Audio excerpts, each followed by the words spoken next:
I'm Shane Downey, coming to you from the GBTA broadcast studio on set in Toronto. And I'm here today with Frank Decesare with Park and Fly. Hi Sean, Frank, how are you? How are you? I'm well. Great on this wonderful day here in Toronto. Yes. We finally got some sunshine outside. I haven't been outside yet, so I don't know that. Well, there's lots of lights in here. We can certainly pretend we're outside anyhow. That's right. So, look, as you're saying, as we're talking about Canada and Toronto, Yes. travel trends. Yeah. What are you seeing with regards to airport parking and business travel trends? Well, one of the things, so first of all, from a demand standpoint, we're seeing a huge increase in just airport parking as a viable option for business travelers.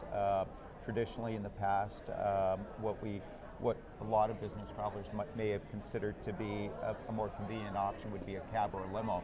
But what we're finding now is that travelers want to be in control, and based on the viable options that exist close to the airport or on airport for that matter, travelers are again looking towards parking as a component of the business travel equation.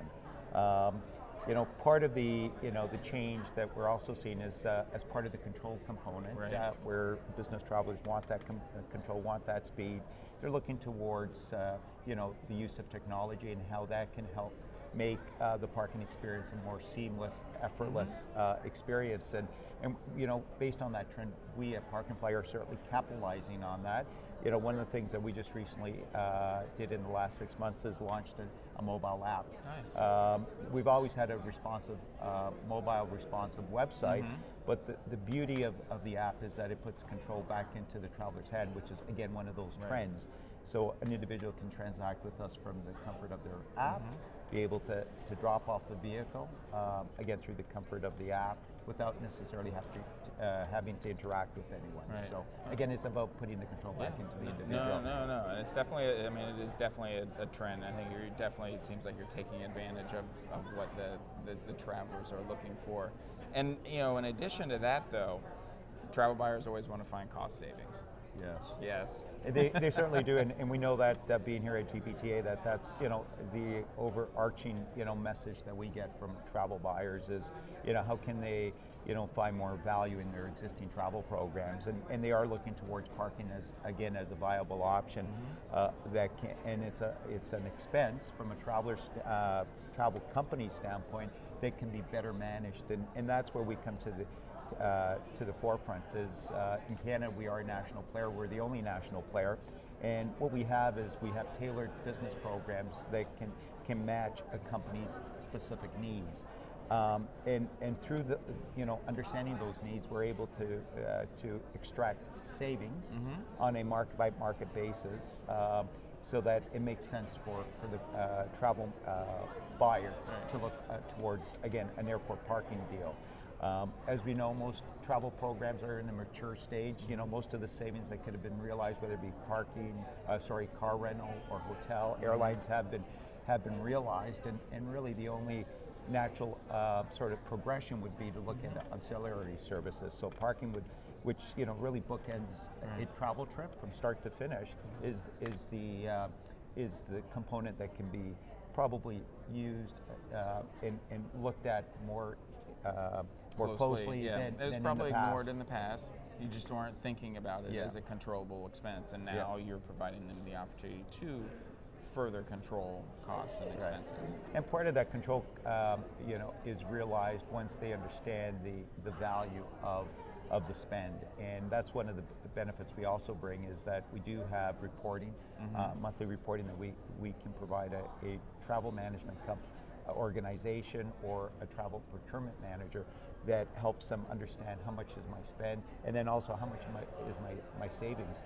One of the tools we have is a tool that allows them to evaluate a parking option with Park and Fly versus other viable options that they might consider or have considered in the past, and they're able to using the tool they're able to determine, this is what my spend is using X, this is what my spend is using Park and Fly, and they can visually see what the savings are. And we keep saying that, and based on the reporting that we provide companies, we tell them that they can save anywhere between 20 and 30%, off their transportation costs, which is pretty significant. When you think about, some of the companies that are spending, if you think air travel, $1 million as being a travel expense account. Let's say 10% is transportation, that's 100,000. And if you can save 20, 30%, that's 20, 30,000. So it's realizable that's savings. Real money. Yeah, that's real money. It is, absolutely is, Sean. So. Well, so we touched on some of the opportunities with the app and the reporting. Are there other opportunities that exist in the year ahead at Park and Fly? There is actually a number of things. So first of all, the demand continues to grow, and which is exciting to see. When we see the airport employments continue to grow at anywhere between 6 and 8% on a market by market basis, that there's more people flying. And so what that means that there's a demand for airport parking. As we said, is they're looking, business travelers are looking for speed and convenience. They're looking for, some level of innovation. And so, as part of that, the next stage of the app will be, aside from being able to use it to check in and check out at our valet locations, the next evolution would be being able to make payment through the use of the app. So that's kind of coming down the pipeline. In addition to that, one of the things we're also seeing is that, where traditionally in the past, capacity was not an issue. We're seeing as we get into the future and there's limited real estate in and around the airport, capacity constraints will come in. And with that will be the need to make reservations. And so that is something that's coming down the pipeline that we are looking at. So business travelers will need to be making reservations in advance so that they can secure their space. It is. So it's so true. We've seen the issues with airport space and the growing demand, not just for the travel, but the growing pressure from the localities and the local neighbors saying, you can't grow any bigger. No, absolutely. There's constraints on the existing infrastructure in most of the airports across the country, and so, with that comes, innovative ways on how you can capture the existing demand that exists and still provide business travelers, in this case, the service they're looking for. And so using, reservations is really one of the ways that we'll be able to continue to provide that seamless, confirmed space in the future. Along with that is, the other opportunities is consumers, business travelers, again, they're time starved. You never have enough time, they're flying in and out. Weekends are always very dear to most business travelers, and one of the things that we have is a number of time-saving devices available.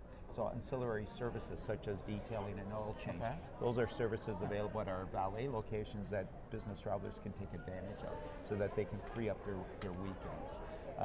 So again, those are opportunities that exist today that will continue to evolve as we move into the rest of the year and into future years as well. It's fantastic. Look, I've worked at an oil change place. I know how much that is. It's a great opportunity. Well, and you know yourself, Sean, that's right. that most times, when you do get your oil change, they give you a slotted time to get there. You get there, they're never on time, and what appears to be just a quick, half-hour job ends up being 2 hours. So imagine, what you could do on a Saturday with 2 hours, right? So that's kind of the angle we're taking and why we're seeing a lot more demand for ancillary services such as the detailing and oil change. Great. So, thank you very much. It's all really good stuff. Yes. Really good Thank stuff. you, Sean. Great to talk to you today. All right. Thank you for tuning in, and we will see you next time from the GBTA Broadcast Studio in Toronto.